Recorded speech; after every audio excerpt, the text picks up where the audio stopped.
Well, hello. Welcome back to Walking the Talk, the sermon podcast of Creekside Community Church in San Leandro, California, where we help you live out what we talked about on Sunday. My name is Jeff Bruce. I'm one of the pastors here, joined again by my illustrious, accomplished, esteemed, distinguished brothers. We're illustrious again. I use it again. I repeat myself. But gentlemen, John Bruce, Max Butler, fellow pastors, good to be with you guys. How you guys doing? Good. Doing great, thanks. Yeah? Good. It's good to be back. Had my first flu in 10 years. And glad to not have the flu anymore. It reminded me of a word that my friends created in college. And they said, what is the feeling of futility in life and the weakness of being a fetus? And they said it's being fetile. And that's how I felt for the last 48 hours. In Just the fetal totally position. Yeah, you're in the fetal position. And I it's amazing. It just reminded me though how weak humans are and how weak I am. I mean, one thing, and I was just completely incapacitated, could not do anything but writhe in my bed. And it's really not that bad, but relative to what other people have. But yeah, just made me grateful for health because once you lose it, whew, it's pretty nasty. Do you have any idea where you picked it up? I have 4 kids, Dad. Okay. So Any one of them could have licked a doorknob. yeah, I mean, it could have been a point guard thing where, they narrowly missed it, gave it to me. Oh, okay. Just made the assist. No, I don't know. But, I'm around a lot of people. Yeah. So there's lots of chances. And I know it's going around. But good to be back with you. We'll not talk anymore about my bodily ailments. But we will talk about Luke, end of Luke 18, and the beginning of Luke 19. So beginning with Luke 18, verse 31 through 43. Luke says this, "And taking the 12, Jesus said to them, 'See, we are going up to Jerusalem, and everything that is written about the Son of Man by the prophets will be accomplished. For he will be delivered over to the Gentiles, and will be mocked and shamefully treated and spit upon. And after flogging him, they will kill him, and on the 3rd day he will rise.' But they understood none of these things. This saying was hidden from them, and they did not grasp what was said. As he drew near to Jericho, a blind man was sitting by the roadside begging.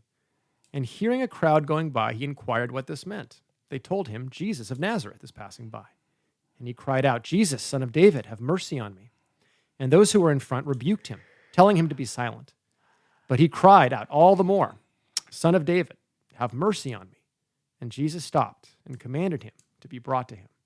And when he came near, he asked him, 'What do you want me to do for you?'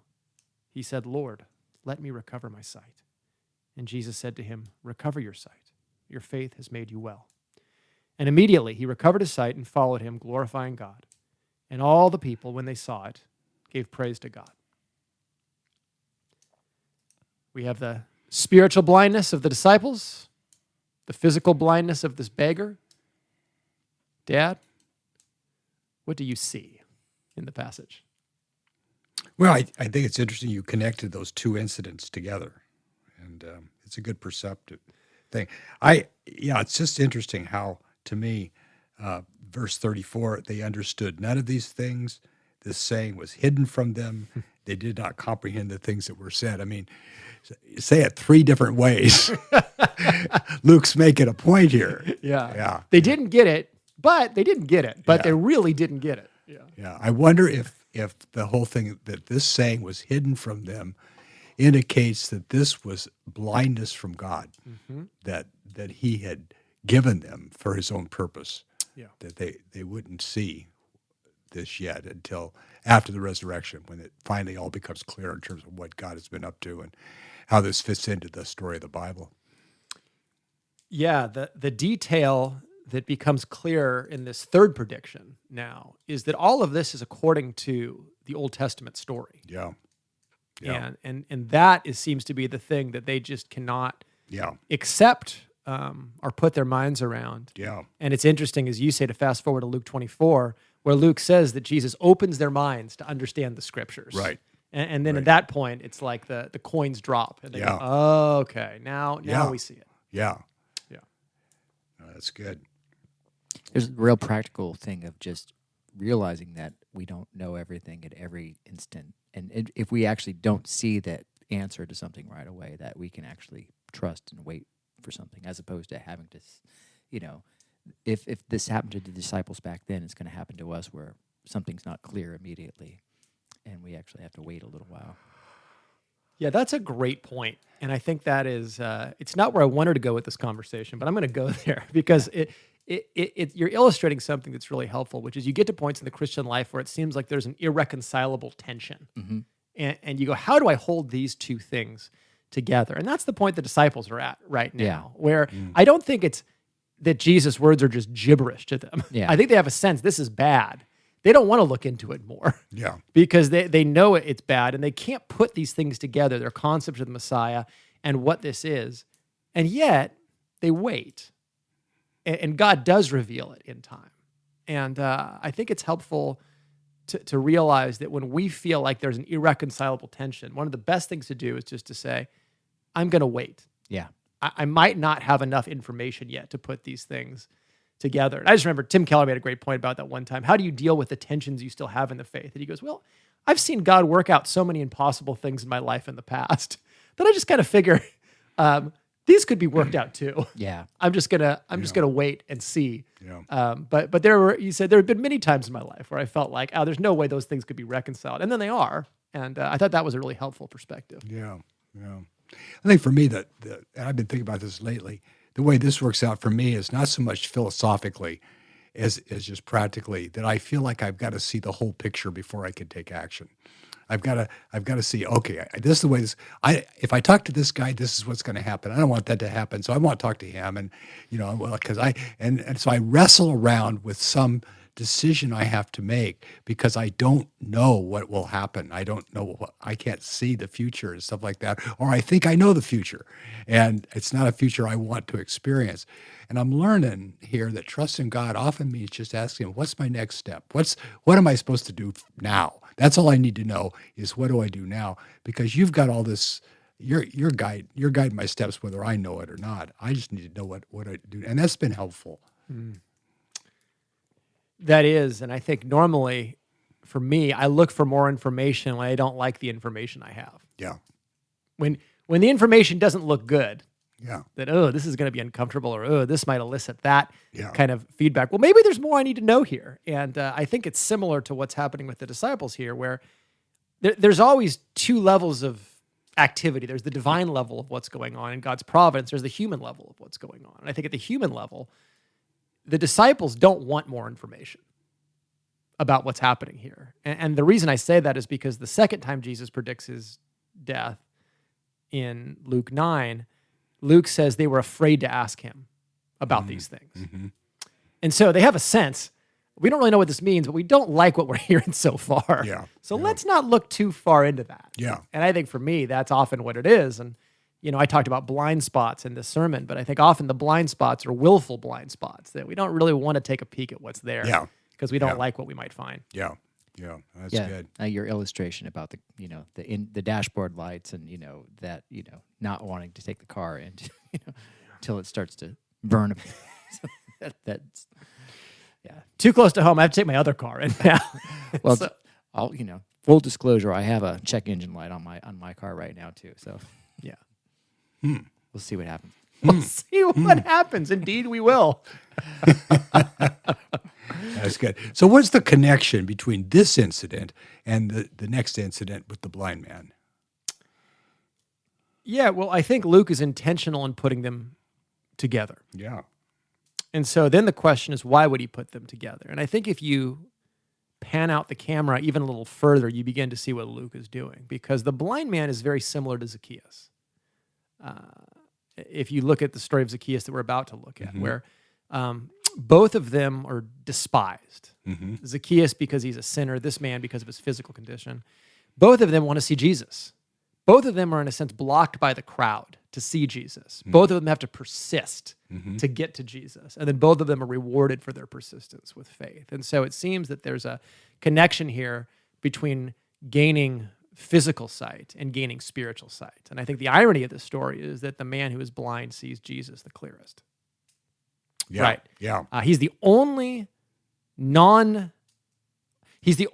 person outside of the 12 who calls Jesus son of David or has a messianic title like that. So he clearly sees who Jesus is. And then sees what kind of Messiah he is, which is the Spirit of the Lord is upon me to give sight to the blind, which is what he said in Luke 4. And so there's an incredible spiritual insight from this blind man. And so I think Luke is trying to teach us something about the nature of spiritual blindness and how we gain sight. What do you think? Am I off there? I think that's right. Yeah. Yeah. No, I just saw he's a blind man. And he needs sight, and he asks Jesus, and Jesus gives him the sight. Maybe that's what the disciples should do too. Since they're spiritually blind, right? We don't get this. Explain this to us? But but they don't. Yeah, and you really see that physical spiritual overlap in John 9, where Jesus heals the blind man, and he confronts the Pharisees' spiritual blindness. Right. And same thing. And the Pharisees ask him, are we blind too? Yeah. And he goes, if you said you were blind, there'd be no judgment. But because you say you see, your judgment remains. Essentially, the first step in seeing is admitting you're blind. Exactly. And that's what we learn from this man here. Yeah. And I think that's maybe the application for us today. Or one application is to go to Jesus when you don't understand. Go to Jesus when you don't see. Yeah. Just to see this is normal. Yeah. I don't want to rely on my own insight. Or my own reason. I want to rely on you. So you got to tell me what's the deal here. Help me to see it. Yeah, and I think the irony is the reason we have such a problem seeing ourselves clearly is because we see what we choose to see and think we're seeing. Yeah. If that makes sense. We're convinced that we're seeing it clearly, and you have to distrust your own ability to see a situation to really see it from God's perspective. Yeah. And that's what's so hard, because that innate desire to lean on my own understanding is so deeply entrenched. Every way of a man is right in his own eyes. Yeah. That of course it's reasonable what I'm doing here. The example I think of often is I'll read over something I said in a sermon and I'll think, man, that was a good point. And I'm like, then I'll be like, of course you thought it was a good point, you moron. You wrote it. It's that sort of self-justifying feedback loop though of just I've got a good insight into this. Yeah. And and so I guess the question I have is, how have you guys identified blind spots in your own life, or what has helped you to do that? First thing that comes to mind is just community. Relationships and community. Like, you have to have a trustworthy relationships with people who are honest about your faults. So get married. Yeah. we joke that you're always marrying the prophetess, right? Yes. You're always the person with the unique insight into you. I was That's good. In Proverbs this morning, actually, and it was what was it? It was Proverbs 18. He who finds a wife finds a good thing, obtains favor from the Lord. Mm-hmm. I mean, but just in general, relationships of things, guys that I'm discipling, I'm thinking, I'm curious about the relationships they have. Whether it's my son, like I want to know who his friends are and kind of who's pouring into him, who's inspiring and challenging him to do better things. And are they godly, or are they towards, foolishness? But it's great. I think that the way I've grown the most and the way I've been challenged the most have been through relationships. And I think a point you're making there, it's not just relationships, it's the right kind of counselors. Because blind people can't point out blind spots. Mm-hmm. You have to be someone who has spiritual perception and has identified their own blind spots to help someone else see their own. Yeah. And I think of Ryan Kwan, who I use in this, but he's been very helpful to me because he's very perceptive in picking up on things when people talk. I remember, even a few months ago we were talking, and this is before I'd really gotten back into working out. And he said, how's it going? I said, I haven't had time. And he said, had? And he goes, and then I was like, I haven't made time. And he said, exactly. he said, so what you're telling me is you have chosen to use your time on different things. Yeah. And I was like, that's exactly right. And he's like, yep, that's a better way to put it. Yeah, And yeah. it was very gentle, but it was just a way of showing that you're choosing to do other things with your time because you don't think that's most important right now, which is okay if that's your decision, but just frame it correctly. Yeah. Yeah. And I think that answer leads to another way to recognize blind spots is, for me, blind spots are always narcissistic.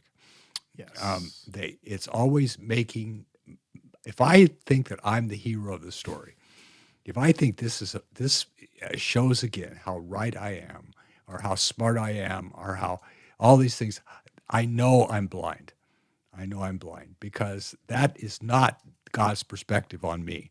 Right. And so I have to ask him, open my eyes. I'm not seeing this correctly. I can't be that right, as right as I think I am. And I see that in Christians that have kind of stopped growing. There's just a general narcissism about them. They're always justifying themselves. They're just insulted when everyone does not think they're right or that they're well, and they are offended so easily. And that just says to me they're walking in blindness. Yeah. So moving towards humility in your walk with God, because I mean that when I hear that type of thing, it's like you think of yourself less. Yeah. That's the definition of humility. It's not you think less of yourself, but you think of yourself less. And Well, I think it's a little of both. Yeah. I think I need to think less of myself. Yeah. No, I think it's forgetting God's purpose in your life too, that he wants to make you like Jesus. Yeah. Which means he's not done. Yeah. And that his goal for you today is to change your thinking, to change your perspective. It's for you to grow. Yeah. It's not for everyone else in your life to get their act together. Right. It's for you to become like Jesus. And so the minute I lose focus on that, then I've lost the game. Yeah. I've lost what God is actually doing in my life. Yeah. And then I'm actually working at cross purposes with him. If it's all about, I need to get this person in line or that person in line, it's saying, Jeff, you go first. Yeah. In any of these areas, what are the variables that I can control, what I can do, where I need to respond to the Lord? Now, that it sounds great, but that's a very uncomfortable place to live. Yeah. Because what it means is that you're never complacent. You're content in Christ. You're not complacent, though, with where you're at in your growth. Yeah. Because complacency kills. Yeah. And Jesus was not, becoming like Christ, I tend to think of it as having all these wonderful qualities, and that's true. But the reason he had all these wonderful qualities is because he was not impressed with himself. He was constantly putting other people in front of himself. He was constantly sacrificing himself, laying aside all these things in order to become our servant. Right. And so if I'm not becoming a servant and putting other people first and doing what they need, I'm not becoming like Jesus. Yeah. I'm just becoming a religious hypocrite who uses religion to make myself feel better than other people. Ugh. Yeah. Yeah, or either that or just religion to prop yourself up and to, use people essentially. Yeah. Yeah. Yeah. And I think that's another good indicator that I'm not seeing my blind spots is I'm not choosing to do uncomfortable things or look at uncomfortable things. Because the minute a blind spot is exposed, it's not pleasant. Mm-hmm. Because all of us have a tendency to want to view ourselves further along in our spiritual lives than we are. Yeah. And so to see, I'm missing it that much in that area. It's a painful thing. Even today, I was just thinking about that, just like, oh my gosh, like I thought I'd be further along in the way I react in these kind of situations, and I'm not. Yeah. And so it's a humbling, humiliating, painful thing to really look at that and then go, okay, what are the steps to change? And the reality is change isn't going to be overnight. It's going to be a painful process. So I really like Ryan has helped me a lot in this area of blind spots. That's why I took his little taxonomy right of the 4 questions, right? It's do my words match my actions? Does my impact match my intent? Is the issue occurring or recurring? And do I welcome feedback or avoid it? And usually blind spots live in one of those 4 areas. Yeah. Yeah. Oh, it's good. So, It's good. all right. Thank you, Ryan Kwan. Yeah. Hey, shout out. Thanks, bro. Other thoughts on this passage before we keep going? I think we got so much in the next passage that we probably ought to keep rolling here. Then let's keep rolling. Luke 19, 1 through 27. Jesus entered Jericho and was passing through, and behold, there was a man named Zacchaeus. He was a chief tax collector and was rich. And he was seeking to see who Jesus was, but on account of the crowd, he could not because he was small in stature. So he ran on ahead and climbed up into a sycamore tree to see him, for he was about to pass that way. And when Jesus came to the place, he looked up and said to him, Zacchaeus, hurry and come down, for I must stay at your house today. So he hurried and came down and received him joyfully. And when they saw it, they all grumbled. He has gone in to be the guest of a man who is a sinner. And Zacchaeus stood and said to the Lord, Behold, Lord, the half of my goods I give to the poor, and if I have defrauded anyone of anything, I restore it 4-fold. And Jesus said to him, Today salvation has come to this house, since he also is a son of Abraham. For the Son of Man came to seek and to save the lost. As they heard these things, he proceeded to tell a parable because he was near to Jerusalem and because they supposed that the kingdom of God was to appear immediately. He said, therefore, a nobleman went into a far country to receive for himself a kingdom and then return. Calling 10 of his servants, he gave them 10 minas and said to them, Engage in business until I come. But his citizens hated him and sent a delegation after him, saying, We do not want this man to reign over us. When he returned, having received the kingdom, he ordered these servants to whom he had given the money to be called to him, that he might know what they had gained by doing business. The first came before him, saying, Lord, your mina has made 10 minas more. And he said to him, Well done, good servant. Because you have been faithful in a very little, you shall have authority over 10 cities. And the second came, saying, Lord, your mina has made 5 minas. And he said to him, And you are to be over 5 cities. Then another came, saying, Lord, here is your mina, which I kept laid away in a handkerchief. For I was afraid of you, because you are a severe man. You take what you did not deposit and reap what you did not sow. He said to him, I will condemn you with your own words, you wicked servant. You knew that I was a severe man, taking what I did not deposit and reaping what I did not sow? Why then did you not put my money in the bank, and at my coming I might have collected it with interest? And he said to those who stood by, Take the mina from him, and give it to the one who has 10 minas. And they said to him, Lord, he has 10 minas. I tell you that to everyone who has, more will be given, but from the one who has not, even what he has will be taken away. But as for these enemies of mine, who did not want me to reign over them, bring them here and slaughter them before me. Jesus continues on his journey toward Jerusalem. He meets a tax collector whose perspective on money is radically changed, and then gives a parable on stewarding resources. I think they're connected, but I'm interested to see what you guys think. Dad? Well, you talked about financial freedom here. Yeah. And I just would be interested to know how is the way Jesus would define financial freedom different the way we would define financial freedom? Great question. Well, let's start with the latter. How does the world define financial freedom? Well, you said, you had a great definition. You said lack of constraint. Yeah. Financial freedom is as having the money I need to do whatever I want to do. Yeah. And not be constrained by lack of finances now or in the future. Yeah. So, which is a lot of money. Yeah. I like the way Andy Crouch says it. It's abundance without dependence. Yeah. That we have an abundant amount of wealth such that you don't need to depend on other people. You don't need to depend on God. You don't need to depend on anything. You're just free to do what you want without external constraints. So it's the freedom to define your own life and do what you desire. Yeah. Yeah. Very much so. Yeah, I mean that's the American dream, right there. Yeah, and I would say conversely, Jesus, and it gets to a deeper discussion of what is freedom. And the Bible has a lot to say about this. And it's just radically countercultural. But freedom isn't having no constraints. Freedom is having the right constraints. And freedom is being free to live according to God's design for humanity. It's being free to live the way God created us to live. Right. As creatures. Yeah. And to experience the joy that comes from that. So there's no such thing as unbounded freedom. That's a nihilistic concept. You have to be freed for something, and that's true freedom. A fish out of water is not free, even if he is desperate to get out of the water, because he's not designed to live on land. Yeah. And we're not designed to live apart from God. So what does that mean for wealth? We're free to use wealth for what it was created to be used for. Yeah. That's what I would say financial freedom is according to Jesus. And so we receive wealth as a good gift, but we don't make it our God or what's ultimate in our life.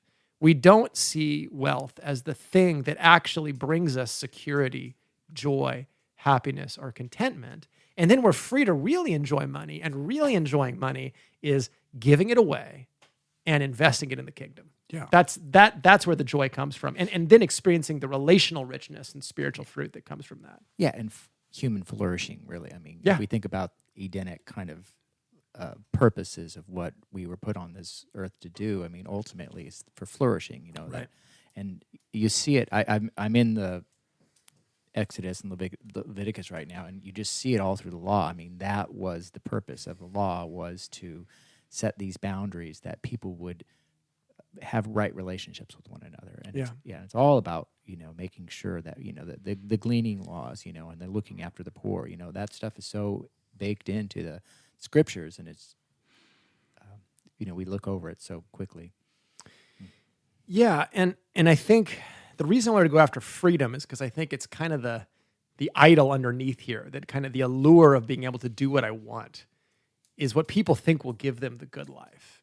And it's a lie. Yeah. It's really Satan's lie. It's the core lie. Not even God is free like that. God acts according to his nature. It's impossible for God to lie. There are things that God cannot and will not do because he's a good God. Mm-hmm. And so the idea that we should move towards an unbounded freedom is really a satanic idea, and will make us, ironically, less free and enslaved. And so I think applying that to money is saying Jesus' designs for money are good. He wants to liberate us from this God of wealth, but that means we're going to have to radically reappraise how we view money. Yeah. Well, it strikes me with the story of Zacchaeus that he does what the rich young ruler was unable to do. Yeah. And so why? Why was he able to do it when the rich young ruler was unable to do it? I have a theory about that. I mean, maybe he really felt less entitled to the money he had because he knew it wasn't his to begin with, because he was a tax collector. He was under some authority to get it, and it wasn't. He was just skimming money off the top. He kind of had this sense that it was wrong from the get-go. So all the wealth he had was essentially stolen. Certainly much of it was. I mean, the fact that he says, if I have defrauded anyone, subtext, I have defrauded people and will restore it generously. I think that is part of what's going on. I think that the interesting thing, though, is what's the rich young ruler's assumption? That it's my money, that it belongs to me because I made it the right way. And so I should be able to do what I want with it and enjoy it. And it's righteous wealth. It's righteous wealth, but he is actually filled with covetousness. And I think that's what Jesus is actually trying to expose here. Yeah. Where it's the ones who presume their own righteousness have the hardest time with Jesus, and the ones who know they're not righteous have the easiest time with Jesus. Because they're not coming to Jesus for self-improvement. They're coming for mercy. Yeah. And when they taste Jesus' mercy, it transforms their view on everything. Yeah. No, I think that's right. Zacchaeus looked to Christ for what he needed. Yeah. And when he saw Christ's attitude toward him, that he was loved and noticed by Jesus when nobody else would, he realized that heaven is benevolent, that heaven is looking out for him. Right. So he didn't need to hang on to all this stuff. He could, but the rich young ruler was just the opposite. He thought he had earned this stuff, and he needed to hang on to it because life is uncertain. And that's the problem with self-righteous people. It's all about me, all about what I've done. So I've got to hang on to the good things I have, rather than realizing, no, the reason you have good things is because God is good, and He's going to continue to bless you. And it's so hard for self-righteous people to be generous Yeah. because I have earned this thing. This is mine, and it's a reward from God. And other people shouldn't be blessed with my reward. This is what I've worked Especially for. when they're not them. when they're so irresponsible. Yeah, when they're going to be irresponsible with it, and they should be poor. Yeah, That's the elder brother right there. Yeah. In the Yeah. to the lost son story. I was just thinking as you were talking, John. I think that there's the connection between self-righteousness and narcissism, as you were speaking about earlier, comes from not experiencing God's love in the way that Zacchaeus did and valuing it. Because I think, as you were saying that, I think that the reason people are so narcissistic is they want to make more of themselves because that's how they experience grandeur or the feeling of goodness and love. Yeah. But if you actually experience Jesus' love, it makes you feel so special and so loved. You don't need all of the other things, and you can, like you could say, you can give stuff away. Yeah. You can, Yeah, exactly. You don't have to be the best, yeah, because being the best won't make you any more loved. yeah, yeah. And so you don't have to compare yourself with other people. No. Because you see, it's His nature to love everybody yeah, that way. Yeah, I think one of the beautiful things about the story, too, is how Zacchaeus' restored relationship to God through Christ immediately changes his relationship with everyone in that community. Yeah. And I think it's just such a beautiful outgrowth of what the gospel does and the Yeah. implications of the gospel, where this guy might have been financially rich. He's relationally poor. He's ostracized from his community because of the way he's treated people. And to see the restoration that comes from being restored to God. And I just think that's such a beautiful picture of what the gospel does here, how he enacts justice and generosity, and at a level that goes so far beyond what the law would have required him to do, because he's not trying to just meet the bare minimum of the law. This is a joyful expression of generosity. And I think that's such a challenge and encouragement to us that we don't want to hit bare standards of things in our lives. The gospel should compel a response, should constrain us to a response that's joyful and bountiful in the way that we give toward other people and use our money. yeah. I like what you were saying. You don't want to. You want to draw people's heart out towards generosity, not to burden them with another. I can't remember what the opposite of drawing out. I guess pushing or Right. Yeah, I actually guilting people. I actually heard Tony Robbins use those terms, and I thought those are actually helpful. No, he talked about push motivation versus pull motivation, and he said we need push motivation. Sometimes we just come on, do it, and you just discipline yourself. But the long-term motivations in life are pull motivations, the things that we're just drawn back to again and again and again. That we make the motivations of our life. Those are the things that just keep pulling us forward, and I liked that distinction because you need both, but to become a generous person over the long term, you really need to see how it fits into God's kingdom and the joy of giving and the response to the gospel, and that's going to pull us toward greater generosity. Yeah. Well, I think a real quick thing you could say: push motivation should be more internal. You should push yourself, or allow yourself to be pushed, by yourself rather than telling other people what to do. And then you should be drawn by the gospel. Yeah, I think I think you're right. I mean, there's sometimes you do the right thing because you got to do it, and I'm not particularly inspired to do it or love doing it. I'm just going to put. The problem is willpower is a limited commodity in life, and so you only have so much of it every day to use. And so the things that really grab your heart are the things you're going to keep coming back to. Yeah. And so I think that's always in my preaching. What I'm looking to do is to entice and inspire and draw people to the better vision, because whatever wins their heart is what's going to win. Yeah. So That's good. anyway, so we've got the story of Zacchaeus. I just find it interesting that then Jesus immediately goes into a parable about stewardship. Yeah. And seemingly Zacchaeus is taking a risk with his money here. I mean, he's radically altering his financial state in light of what Jesus has done. And then Jesus tells a parable about taking risks to do the business of the kingdom. So I think there's some parallels. What do you think? I think so. Something I just noticed, though, in this old Bible Yeah. that I haven't looked at for a while. I had for verse 11, and while they were listening to these things, he went on to tell a parable because he was near Jerusalem, and they supposed that the kingdom of God was going to appear immediately. And I wonder, who is they? And I think there are probably a lot of people, but they definitely are the disciples. Right. Which shows why back when he said they understood none of these things, that they're expecting the kingdom of God to appear immediately. Right. And they missed that. So he's telling this parable primarily for the disciples to say, we're in for a long journey here. Yeah. And you're going to be responsible for some things on earth before I come back. Right. And that kind of gives the context, I think, for this parable. Right.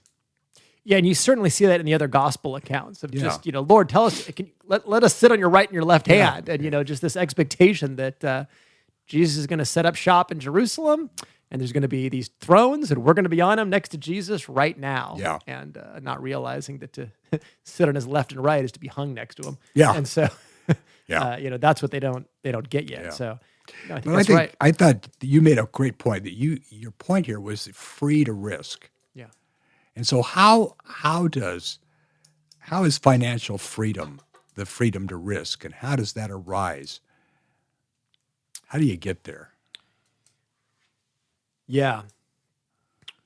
Well, it seems that the problem with the guy who takes the money and doesn't do what the master told him to do has to do with his view of the master himself. Yes. And that he views the master kind of like a tax collector. Yeah. He views the tax collector as a guy who will defraud or steal or take things rather than a generous master who says, here's my money, go do business. Yeah. And go do business means invest it. Yeah. And there's no guarantee. And I think in the bigger picture of Luke, investment is investing in the kingdom. Use money to make friends for heaven is what Yeah. Jesus says in Luke Yeah. 16. So using our money to advance the kingdom. I think, though, every time you give, there's a chance that the thing won't work out, Yeah. at least from a human perspective, that Yeah. it'll fail. And that the money won't be used the way you'd hoped it was used, or that it, the needs you met, the people don't recover, don't get better. I just think you can think of numerous examples of this. And you kind of go, geez, well, why give if that's the case? Well, Yeah. it really seems like it's in response to the goodness and kindness of Jesus. Yeah. That he is freeing us to risk. And, J.D. Greer made a quote from this that's just always stuck with me. He says, there's more than one way to be wicked. And the wicked servant is the one who fails to risk. Yeah. And we don't think of wickedness that way. But that's always hit me, that the failure to attempt things for the kingdom, the failure to walk by faith and put my money out there and see what happens is wickedness because it's a lack of trust in the master. Mm-hmm. And Yeah. that's always been very convicting Yeah. to me. Playing it safe in life is not godliness. Yeah. Those are general thoughts, but yeah, anything else?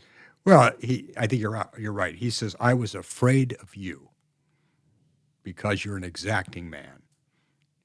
So he had an erroneous view of the master. Right. The other guys, they went out and risked everything, and I think you're right. I don't think it was they doubled the master's money that he gave them wasn't the issue. The issue was they took a risk. They went out and diligently tried to profit the master by taking risks, by doing business, and all these things. But this guy wouldn't take a risk. It was all about keeping himself safe. So he just buries it in the ground. He has no concern for his master or his master's finances. He just wants to make sure he can't be charged with loss. I didn't lose it. I have a practical question and wondering what you guys think. People who might be inclined to be generous, but they might be vulnerable to people who are they're not genuine ministries. Let's just say that, Yeah. Yeah, I mean, so how would you advise, let's just say, someone who's older, retired, they have faith. They want to give generously, but at the same time, there's wolves out there, and there's people that are willing to fleece widows, and there's people who are willing to take money from, how would you advise people to take safe risks or risks that are, really kingdom oriented? Yeah. Well, one thing I'd say off the bat is the people who, out of faith, give to the Lord, even when they are taken advantage of, I believe they will be blessed. Yeah. In the end, the people who are doing it out of conscience toward God, because you can't guarantee all outcomes. So that's the first thing I would say, just to say that, the widow who gives the 2 mites is giving to a corrupt institution at the end of Luke, and yet Jesus can commend her for giving in a sense. And so I would just say that God can honor that, just to encourage people who feel like they've been taken advantage of or have been taken advantage of. I mean, the second thing I would say, stewardship always involves wisdom. That we want to give to things that are trustworthy, and we want to, as trustworthy stewards, we want to give to institutions that are trustworthy. Yeah. But I think it's a pendulum here, because you can be so gullible that, you will just give to any prosperity preacher who says they need a jet or whatever and think, oh, that's going to go to the right place. On the other hand, you can be so exacting and stingy with your money that no ministry could ever meet your demands. Yeah. And I would say that I think more people fall into that category than the former. I could be wrong. What do you think, Dad? People are pretty gullible. All right. So I won't generalize that. I mean, and they're pretty lazy, because I think a lot of times it's not being gullible; it's just being lazy to not follow up and figure out. Yeah, so maybe here's a good principle then, and this is my buddy who is very generous does this, and he tries to give. He gives more based on the relationships he's formed, and the people that he's walked the closest with and in proximity. His generosity goes to those relationships he's really connected to. And so he'll give to other organizations, but it's really the people that he's built long-term relationships with. Yeah. And I think that's another key here, is that you want to keep funding things that have a track record of fruitfulness. And you want to reward the risks they want to take. Yeah. Yeah. Now, I think that in our giving, we've been that way. We find people, we see people who we've seen their track record. We've had actual physical contact with them and know them, and we're inclined to support them. Yeah, generously. Yeah. Dad, I think you're a great model of this kind of risk, because every position you've taken in your adult life required a pay cut. Yeah. Didn't it? It's true. Yeah. So, going into crew, you're not going to make money going into Campus Crusade relative to other careers you could go into. Yeah. But then going to Covenant to be work there was a pay cut. Yeah. And then planting a church is obviously the greatest pay cut, because you're just trusting God's going to bring in money. Yeah. Yeah. And then kind of retiring is brought a pay cut too. Our retirement funds have gotten hung up. And so anyway, so that's right. But God's always been faithful. He really has. Yeah. The verse I was thinking of, Max, when you're talking, was 1 Corinthians 3. It says, let each man be careful how he builds. For you can build with wood, hay, straw, gold, silver, precious stones. And he's talking about being careful how you're investing, how you're building for the future. That not all building is going to have the same result. Yeah. And yet we're going to be evaluated by and rewarded by how wise we were in building. I think there's a part of it that's generosity. You'll be rewarded for your generosity, even if your generosity results in wood, hay, and straw. Yeah. But also, I want. Yeah. That's really good. And I want to go back to you, Dad, because I think it's important. Like, we just assume that things are the way they are, and don't think about often how they could have been different. And I just think the reason there's been a church in San Leandro that has, been a gospel witness for 35 years and has, blessed me beyond what I could imagine, and so many people, is because of what God did, but it's what God did through you and other people who were willing to fail. Mm-hmm. Absolutely. And they were willing to fail at the right thing. And I think it's it's important to realize that the reason that these things happen in the kingdom is because someone was willing to fail. Mm-hmm.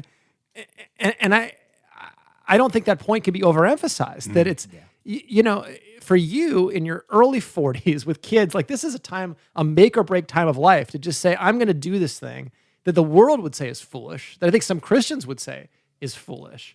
But because the kingdom should expand in this area, and then God blesses it, and then you could write you could write the after action review of here's a strategy I used to make this work, or you can say, no, this was by faith a decision to make. And I just think it's so important to see that, because the reason the kingdom expands is because people like you were willing to fail, and God richly rewarded risk. Yeah. Risk. And I'm challenged because I think whatever the next things Creekside are called to do, the bigger the opportunity, the bigger the risk and chance of failure. Yeah. And so this parable is really near and dear to my heart because I don't want to be wicked. Yeah. Yeah. I don't want to be, I want to be a church, a 2-talent church, a 2-mina church that becomes a 5-mina church that becomes a 10-mina church. I don't want to be the church that buries in the handkerchief and plays it safe and then goes, see, Lord, we played it safe for, all this time. Yeah. I think that's wickedness. That's good. That's good. So now I just want to rant. Now I got to do something about it, though. So You're doing anyway. it. You're doing great. You're doing great. Blind spots. Anyway, so no, it's good. Any other thoughts on this? Just practical ways to take calculated risks. I think you start with tithing. I mean, to me, that's just a very practical. I know that the New Testament doesn't teach tithing and all this, but I just think it's a benchmark. It's a way of saying, I am going to give this percentage by faith. By faith. And it's got to be big enough that it's going to be by faith. It's that we will miss this money. But that I believe God will reward us for it. And I think starting with that, and everybody that I've ever known that's done that, their finances have been blessed. Yep. I mean, tremendously blessed. But more important than that, they've been taking risks and doing what Christ says to do with your money. And so I think that's just a good place for people to start. Yeah. That if you're not tithing regularly, it's not just when you show up to, okay, I feel like I should give today, so I'll give some money. It's got to be a regular, as you've determined in your heart, you're going to give, and just give that regularly. Mm-hmm. Yeah. And if you're like, I can't meet that benchmark, create a benchmark and start. Yeah. That's what I get scared, is that people raise the activation barrier or something like that. Just start being generous in a way that it almost, don't let your left hand know what your right hand is doing, right? Like get it out and start the habit now so that you can build that muscle and then see what God does. I think what people do, sometimes they think, well, I will become generous in giving when I pay off all my debts, because I know God wants me to pay off my debts. Right. And so I will, get out of this credit card crunch, get out of, get all these things, and then and what they forget is, no, giving to God is a debt. I mean, it's a command. Right. And so you can't just kind of put your other debts in front of that one. That's not faith. But if you'll put him first, somehow those debts start getting paid off. Yeah. He starts providing it in unique ways, but it's all going to be by faith, as you said, Jeff. That's the key. The Christian life is by faith, and you cannot remove faith from living the Christian life. Well, because you must believe God is a rewarder of those who seek him. So. Yeah. Good. All right. I think we've talked enough. This is about our ceiling for how long podcasts go. There's a lot more we could talk about, but gentlemen, thank you. Listeners, thank you. And we pray that you would go out and venture greatly for the kingdom, see God's reward in it.